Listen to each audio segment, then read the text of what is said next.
हरिद्वार जाने के बाद वापस आया, आदेश आया पार्टी से कि अब आपको फील्ड में जाना है। ऐसी बेइंसाफी मेरे साथी की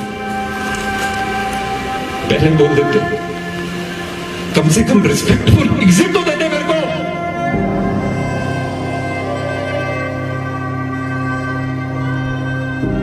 नरेंद्र बरागटा के स्वर्गवास को बीती 5 जून को पूरा 1 साल हो गया।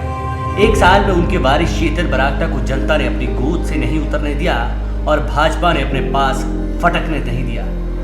पर रविवार को बरागटा साहब की बरसी पर भाजपा नेताओं को जो प्रेम बरसा वह देखने लायक था।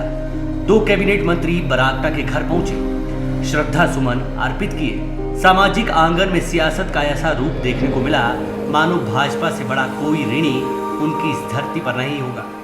अगर इस रूप को नरेंद्र बरागटा स्वर्ग से देखते होंगे तो तय मानिए कि उनको यह एहसास जरूर होगा कि सियासत का चेहरा जितना बदसूरत होता है उतना ही खूबसूरत इसका मखौटा है। वरना ये वही भाजपाई है जिसने बरागटा के निधन के बाद उनके बेटे चेतन बरागटा को सियासत में बर्बाद करने के लिए पूरी ताकत झोंक दी थी और लगातार प्रयास जारी भी है। ये प्रयास उस इंसान के खिलाफ हुए जो अपनी सेहत के खिलाफ होकर भाजपा के लिए मैदान में खड़ा हो गया था। दरअसल नरेंद्र बरागटा की ड्यूटी भाजपा ने सोलन नगर निगम चुनाव में लगाई थी। इससे पहले नरेंद्र बरागटा को पेस मेकर डाला गया था। वे खुद को असहज महसूस कर रहे थे, मगर पार्टी के हुक्म की तामील के लिए वे सोलन नगर निगम चुनाव के लिए रवाना हो गए। कोरोना पसर रहा था और डेल्टा वेरिएंट बुरी तरह फैल रहा था। बरागटा इसी चपेट में आ गए और बाद में वे नेगेटिव भी हो गए, पर भाग्य को कुछ और ही मंजूर था। पोस्ट कोविड का असर ऐसा हुआ कि 8 मई 2021 को उनकी तबीयत बिगड़ी और पीजीआई चंडीगढ़ में दाखिल करवाए गए। इसके बाद बरागटा साहब की मृतदेह ही 5 जून को बाहर आई। जुब्बल कोट खाई में उपचुनाव हुए तो भाजपा ने परिवारवाद के नाम पर उनके बेटे चेतन बरागटा को उसी पार्टी से उठाकर बाहर कर दिया जिस पार्टी के लिए नरेंद्र बरागटा ने अपनी सेहत की परवाह तक नहीं की थी। पिता अनंत यात्रा पर निकल गए तो बेटा पार्टी ने ही भटकने के लिए छोड़ दिया, पर पब्लिक ने चेतन को ऐसा लाड दुलार दिया कि भाजपा की प्रचंड झंड जमानत जब्त करवा डाली। अब आलम यह है कि भाजपा रश्मि घड़ियाली आंसू बहा रही है और जनता उस घड़ी को रो रही है जिस घड़ी में नरेंद्र बरागटा जिंदगी दांव पर लगाकर सोलन निकल गए थे। अभी भी भाजपा उसी स्टैंड पर अड़ी हुई है कि सीट जाती है तो जाए, पर जिन्होंने पार्टी के लिए जान दी उनकी कोई बात ना मानी जाए।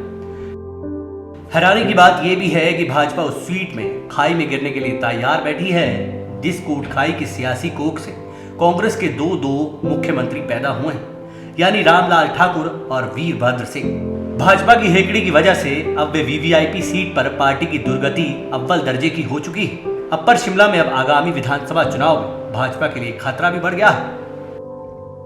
दरअसल भाजपा उस शिमला जिले में ये खेल खेलने पर आमदा है जिस जिला में अब कांग्रेस फ्रंट फुट तो दूर की बात है, बॉर्डर लाइन तोड़कर भाजपा पर हमलावर हो रही है। जिस शिमला जिले में नरेंद्र बरागटा कमल के फूल के हाथ की जकड़ से निकाल कर लाए थे, आज वही हाथ फिर से भाजपा की गर्दन पर शिकंजा कसने शुरू हो चुका है।